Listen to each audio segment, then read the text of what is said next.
Next on the agenda...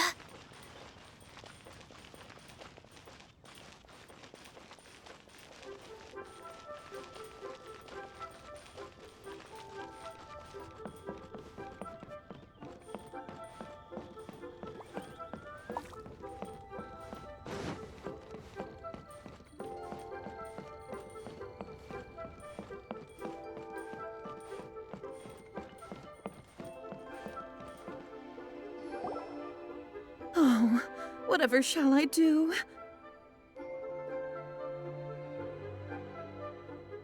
Yes, that's me. Is there something I can help you with?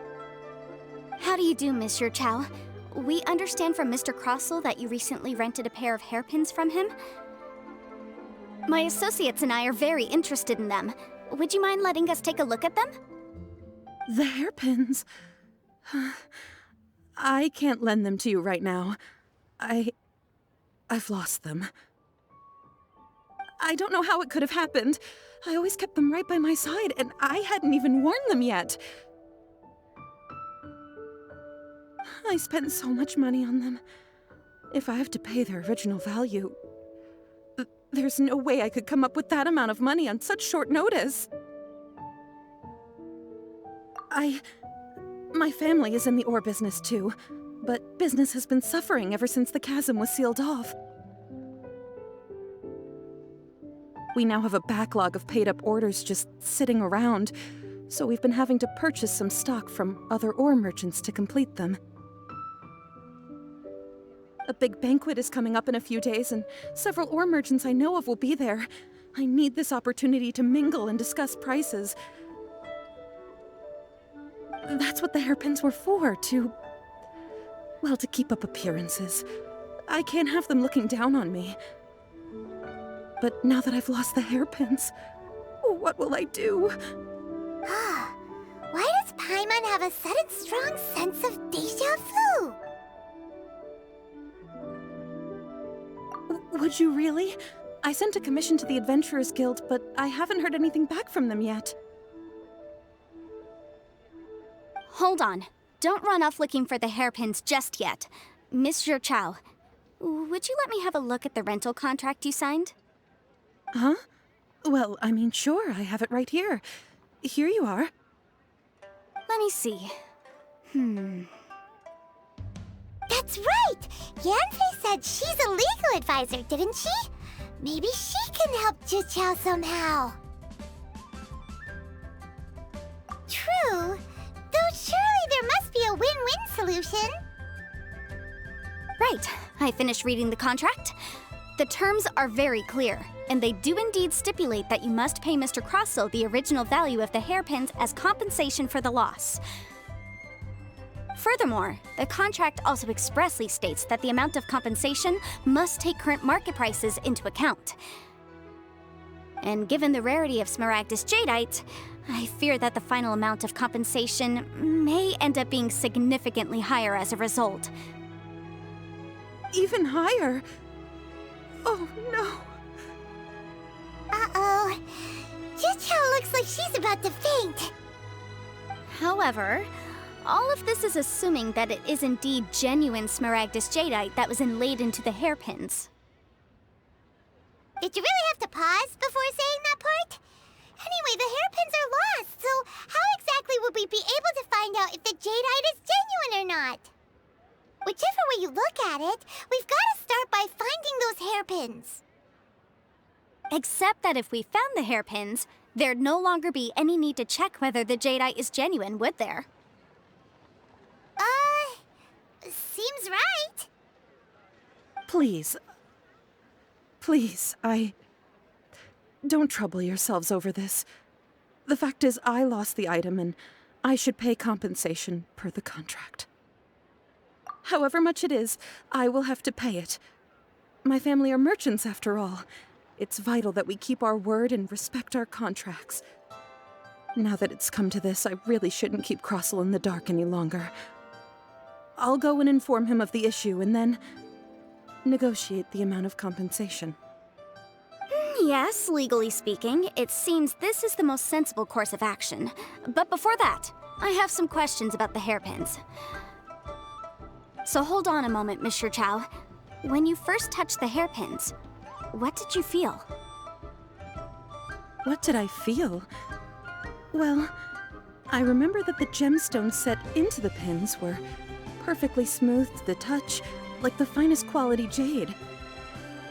My family has seen much jade pass through its hands in the past, so I am quite certain of my judgment in this matter. Smooth to the touch, finest quality jade. No, it's nothing.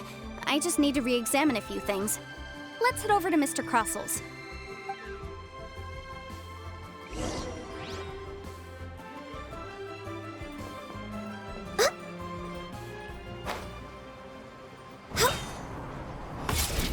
Why'd they have to give me that transfer? Ah, Miss Yanfei, you've returned. With Mr. Chow in tow, too, I see. How are the hairpins?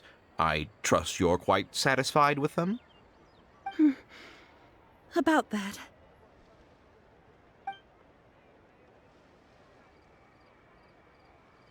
You lost them?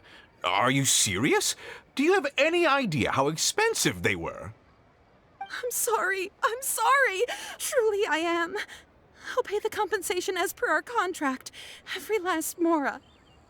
Mora? Do you have any idea what I had to go through to get my hands on that Miractus Jadeite? I just don't... Forget it. Talking won't bring them back. Since Miss Yanfei is here, I suppose we can just have her estimate the amount that needs to be paid. No problem. But before I can give an official estimate, I'll need to do a little market research. Ah, yes, and if I may just confirm again... It was in fact genuine Miractus Jadeite inlaid into the hairpins, correct? Of course! Genuine article guaranteed, or I pay back 10 times the value. All right, understood. I'll conduct some market research, and once I'm back, I'll provide an official assessment of the sum owed by Mr. Chow in compensation. Please wait here, Mr. Crossell. Thank you very much. How could she lose my hairpins? She'd better pay every last mora that they're worth. Looks like I'll have to find some way to raise that money. Please wait, Mr. Chow. I have something to discuss with you. It's not convenient to speak here, so let's find somewhere that we can sit and talk in more detail.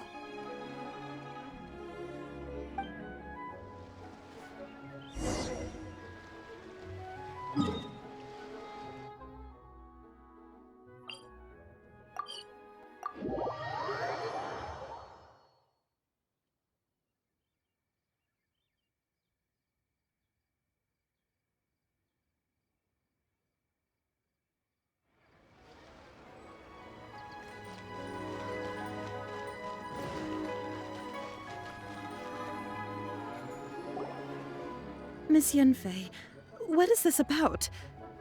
Are you here to tell me how much I owe? No. What I wanted to talk about is, there is a chance that the ore inlaid on those hairpins may not be Miractus Jadeite after all.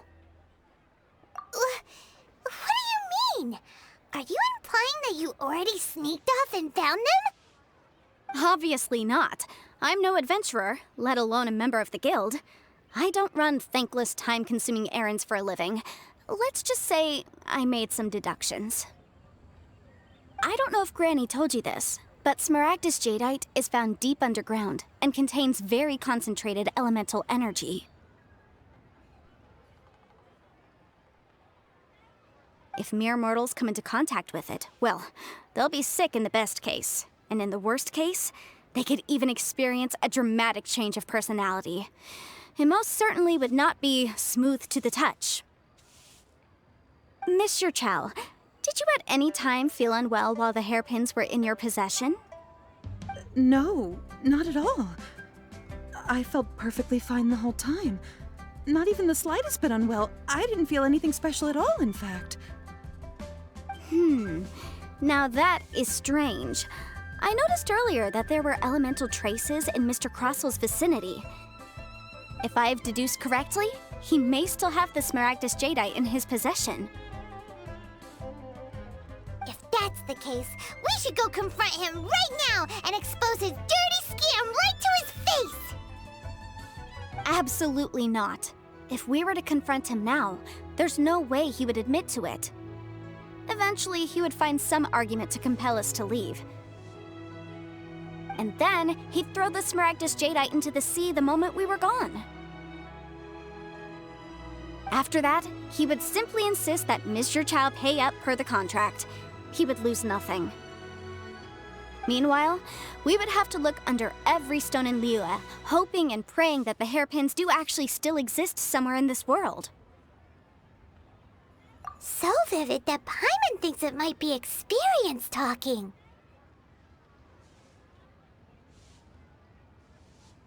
Oh, it certainly is. I've seen my fair share of situations like this, and brute force methods are certainly one way of resolving them.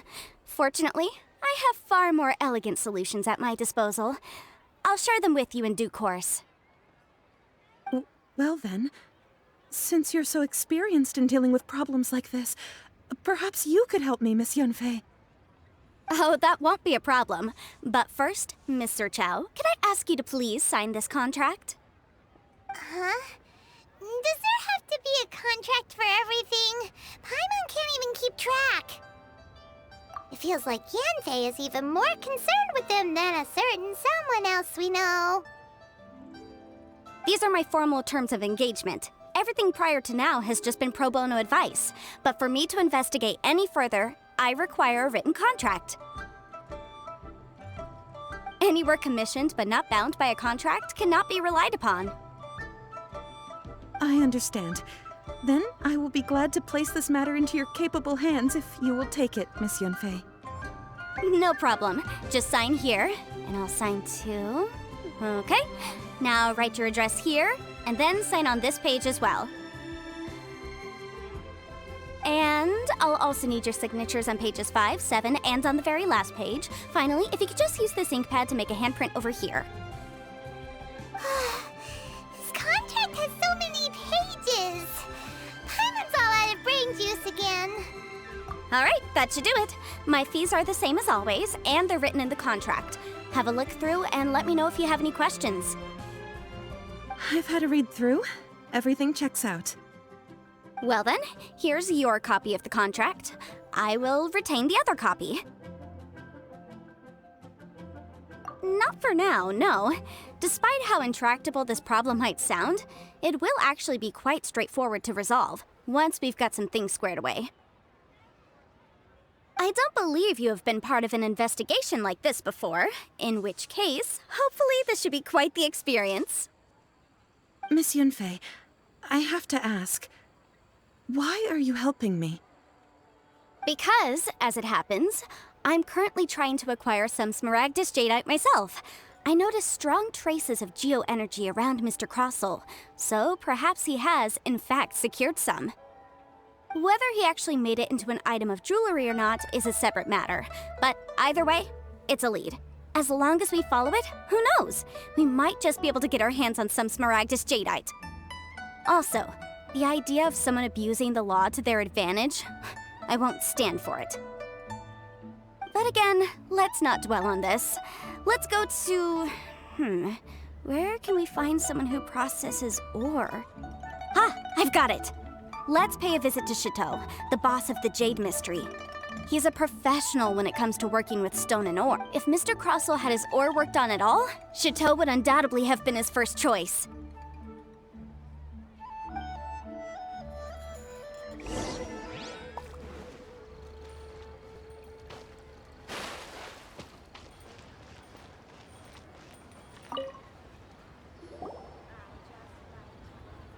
Why, hello there, honored customers. Welcome to... Oh, it's you, Miss Yanfei. Is something the matter? Surely not more spurious claims that my jade betting is rigged and no one can ever win? No, nothing of the sort. Has a Snezhnine merchant named Crossell enlisted your ore processing services recently by any chance? A Snezhnayan merchant named Krosel, you say? I do remember that. He brought me a piece of ore, claiming that it was Smaragdus Jadeite. That was the first time I'd ever encountered it, so I had no way of telling if it was really Smaragdus Jadeite or not. But if a customer insists, far be it from me to contradict them. He was quite generous with his money, too, so I didn't give it too much thought. I processed the ore as per his request. Do you have any leftover debris from your work on it? Why, yes. It was my first time encountering this ore, after all, so I kept a few loose shavings to study myself later. They're right over there, in fact. Thank you, sir. We'll take a look at them.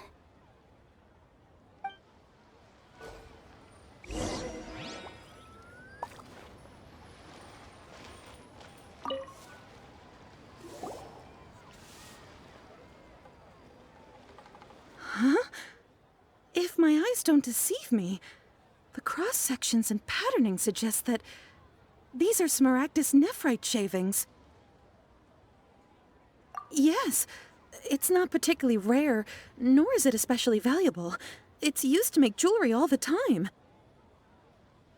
I've heard it said that Miractus Nephrite is in fact the outer layer of Smaragdus Jadeite, though no one's ever proven it. A thin layer of separation, huh? If you must see for yourself, try examining these shavings for traces of elemental energy. Smaragdus Nephrite is an entirely ordinary ore, containing no elemental energy whatsoever. Is that so? Well, we might as well give Elemental Sight a shot. So, did you find anything? So they really are different. But wait, how come Chow was able to tell what it was just by looking at the shards? That's pretty awesome. There's nothing special to it. It just so happens that I've come across a great many of these in my time. These two stones actually look very similar.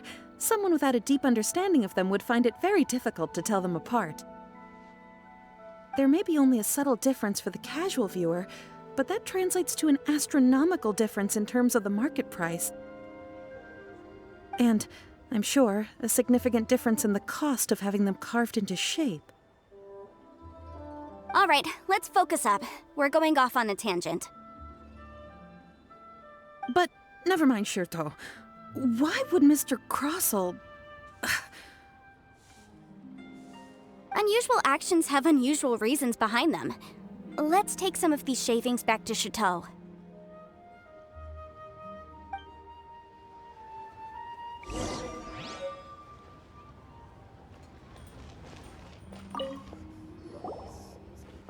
Miss Yanfei? Might I be so bold as to inquire, If you could just confirm for me once more, sir. Mr. Crossell did indeed claim that the ore he brought to your store was in fact Smaragdus Jadeite, did he not? Yes, that's right. I still have a record of the job with me, in fact. Here. It says quite clearly, 1 chunk Smaragdus Jadeite, uncut. Then I have no further questions. But could I borrow the processing record and these stone shavings? Of course. But might I ask why you need them? Oh, I have my reasons. Ah, yes. Please sign here on this affidavit. This document shall serve as signed proof that these stone shavings originated from the, ore that Mr. Crossell brought to your store. Please read it carefully. Yes, I see. Forgive me for asking again, Miss Yanfei, but might I know the nature of the incident on this occasion? I wouldn't say there's been an incident, just a minor issue. Thank you, sir. I'll take these with me. With this hard evidence to back us up, Crossell won't dare— On the contrary, this is far from sufficient to build a case. We need to find something a little more compelling. If you want to make jewelry, you need a professional jewelsmith. Let me think. Jewelry. No. Aha! Got it! Singxi. She often helps people to find a jewelsmith. Let's go pay her a visit. Well, that was quick. How come you know so many people? Because lots of people come to me for legal advice every day. As you know, Liyue Harbor is the city of contracts. And contracts, well, I should say laws, are very important to us. But the amendments made by the Tianquan to our laws are unnecessarily complicated. How can I put this? It just seems like they're hard to understand and impossible to finish. As such, legal advisors like myself provide quite the popular service indeed. So you help them make sense of the law. But didn't you say that it's hard to understand and impossible to finish? Yes, well, that's no obstacle because I've memorized all the legal codices. You memorized them? You sound surprised. Knowing the law inside out is a legal advisor's bread and butter, you know? Oh, this has nothing to do with being an adeptus. I just like reading things. Again, with that casual tone. Well, that's that then. Let's go look for Singsi.